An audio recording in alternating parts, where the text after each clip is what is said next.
Teenmar మల్లన్నకు show cause నోటీసులు జారీ చేసింది కాంగ్రెస్. ఎమ్మెల్సీ నవీన్ కు నోటీసులు జారీ చేసింది క్రమశిక్షణ కమిటీ. కులగణన రిపోర్టును కాల్చడంపై వివరణ కోరింది పార్టీ నియమాలను ఉల్లంఘించారంటూ నోటీసులో పేర్కొంది. కుల మత ప్రాంతాలకు అతీతంగా పార్టీ అందరినీ తెలిపింది. ఈ నెల 12 లోపు వివరణ ఇవ్వాలంటూ నోటీసులో పేర్కొంది. వివరణ ఇవ్వకపోతే పార్టీ నియమాలకు అనుగుణంగా చర్యలు తీసుకుంటామని తెలిపింది.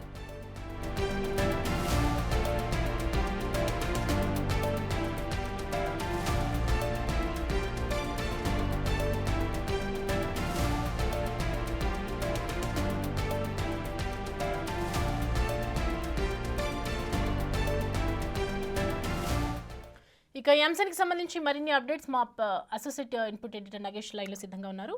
నగేష్, చెప్పండి, ఇక తీన్మార్ మల్లన్నకు సంబంధించి ఇవాళ నోటీసులు అందాయి. దీనికి సంబంధించి ఆయన వివరణ ఇచ్చే అవకాశాలు ఎంతవరకు కనిపిస్తున్నాయి? అలాగే ఇది చిక్కులో పడ్డట్టేనా ఇప్పుడు ప్రెసిడెంట్ నవీన్ చూసుకుంటే?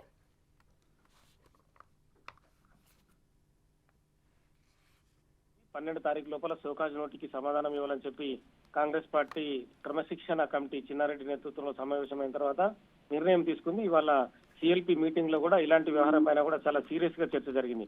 పార్టీ లైన్ కి వ్యతిరేకంగా ఎవరు అతీతంగా మాట్లాడినా ఖచ్చితంగా చర్యలు ఉంటాయని చెప్పి డైరెక్ట్ గానే దీప్దాస్ మున్సి, సీఎం రేవంత్ రెడ్డి, మహేష్ కుమార్ గౌడ్ నేతలందరికీ చెప్పారు. నేతలందరికీ చెప్పిన విధంగానే తీన్మార్ మల్లన్నకి ఇవాళ షోకాజ్ నోటీసు జారీ చేశారు. తీన్మార్ మల్లన్న కూడా తన సొంత ఛానల్లో తను మీడియా ముందు కనిపించే విధంగా తాను బీసీ కులగణకు సంబంధించిన పత్రాలన్నీ కాలబెట్టాడు. అందులో బీసీ కులగణకు సంబంధించి అందులో బీసీ ముస్లింలు, బీసీ మైనారిటీలు అనే పదాలను కూడా ఉపయోగిస్తూ కూడా ఇష్టం వచ్చిన రీతిలో పార్టీకి వ్యతిరేకంగా మాట్లాడిన పరిస్థితి. అంటే పార్టీని తలదన్నుతూ తానే లీడర్ గా ఉన్నానన్న రీతిలో కూడా మాట్లాడిన పరిస్థితి. అవన్నీ కూడా రికార్డ్ చేసిన క్రమశిక్షణ కమిటీ ఆ పదాలని కూడా అందులో తనకిచ్చిన లెటర్ లో షోకాజ్ నోటీసులో పేర్కొంది. వాటన్నిటికీ వివరణ ఇవ్వాలని చెప్పింది. 12 తారీఖు రోజు లోపల ఒకవేళ తీన్మార్ మల్లన్న అలియాస్ నవీన్ చింతపండు తను గనక వివరణ ఇవ్వకుండా మాత్రం క్రమశిక్షణ కమిటీ తదుపరి చర్యలు తీసుకునే అవకాశం కనిపిస్తుంది. ఇలా గతంలో కూడా కాంగ్రెస్ నేతలు పార్టీ లైన్ కు వ్యతిరేకంగా మాట్లాడిన వాళ్ళు కూడా సస్పెండ్ కు గురయ్యారు.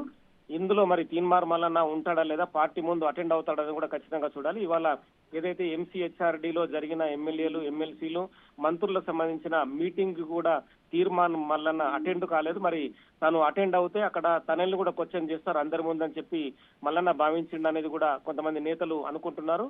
మరి తాను ఇప్పటికైతే అక్కడ అటెండ్ కాలేదు. మంత్రి సీతక్క కూడా నిన్న ఖచ్చితంగా చర్యలు ఉంటాయి, తీన్మార్ మల్లన్న గెలుపు కోసం తాను కూడా ఎలక్షన్ లో తిరిగారు, ఎలక్షన్ లో ఆయన కోసం కష్టపడ్డారు, కానీ పార్టీ లైన్ కు వ్యతిరేకంగా తీర్మాన్ మల్లన్న మాట్లాడుతుండని చెప్పి కూడా తను కూడా ఖండించింది. చాలా మంది నేతలు కూడా ఇలాగే తీర్మాన్ మల్లన్న మాట్లాడిన మాటల్ని ఖండించారు. ఏదైనా సరే ఇంటర్నల్ గా మాట్లాడుకోవాలి, ఇంటర్నల్ గానే వాటికి సంబంధించిన వ్యవహారాలు ఉన్నా ఏదైనా సరే వ్యతిరేకంగా జరుగుతున్నా కూడా ఖచ్చితంగా మల్లన్న కాంగ్రెస్ పార్టీలో ఉన్న పెద్దల్ని అడగాల్సిన అవసరం ఉండే. కానీ డైరెక్ట్ గా తన సొంత ఛానల్లో తాను ఒక వీడియో తీస్తూ బయటకి ఎక్స్పోజ్ చేయడం, అది వైరల్ అయ్యి వేలాది మంది చూడడం అనేది కూడా పార్టీ లైన్ కు వ్యతిరేకమే, పార్టీ బదనాం అవుతుందని చెప్పి కూడా పార్టీ భావించినట్టు కనిపిస్తుంది. అందుకే క్రమశిక్షణ కమిటీ చైర్మన్ చిన్నారెడ్డి కూడా ఇవాళ షోకాజ్ నోటీస్ జారీ చేశారు. 12 తారీఖు లోపు తీన్మార్ మల్లన్న ఏ క్వశ్చన్లు అయితే అందులో షోకాజ్ నోటీసులో రేజ్ అయ్యో వాటన్నిటి కూడా ఖచ్చితంగా 1 by 1 సమాధానం ఇవ్వాల్సి ఉంటుంది.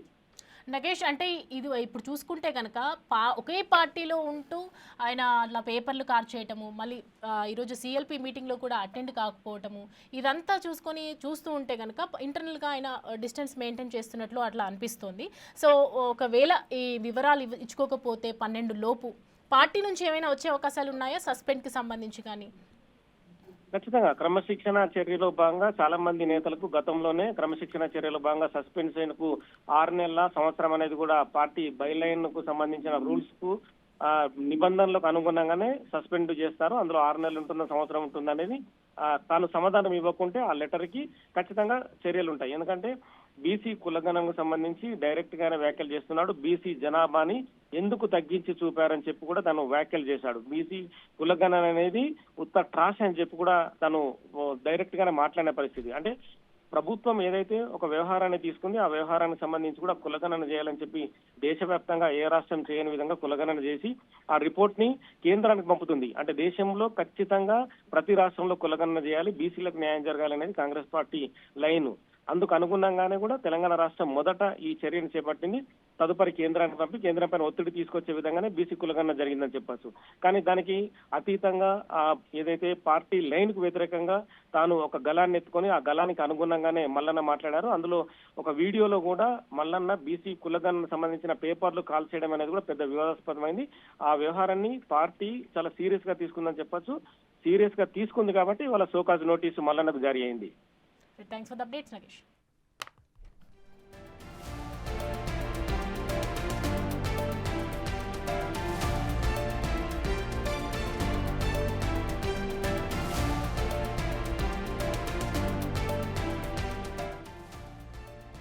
చూస్తున్నాము. తీన్మార్ మల్లన్నకు షోకాజ్ నోటీసులు జారీ చేసింది కాంగ్రెస్. ఎమ్మెల్సీ నవీన్ కు నోటీసులు జారీ చేసింది క్రమశిక్షణ కమిటీ. కులగణన రిపోర్టును కాల్చడంపై వివరణ కోరింది పార్టీ. నియమాలను ఉల్లంఘించారంటూ నోటీసుల్లో పేర్కొంది. ఈ నేపథ్యంలోనే కుల మత ప్రాంతాలకు అతీతంగా పార్టీ అందరిదని తెలిపింది. ఈ నెల 12 లోపు వివరణ ఇవ్వాలంటూ కూడా నోటీసుల్లో పేర్కొన్నారు. వివరణ ఇవ్వకపోతే కనుక పార్టీ నియమాలకు అనుగుణంగా చర్యలు తీసుకుంటామని తెలిపింది.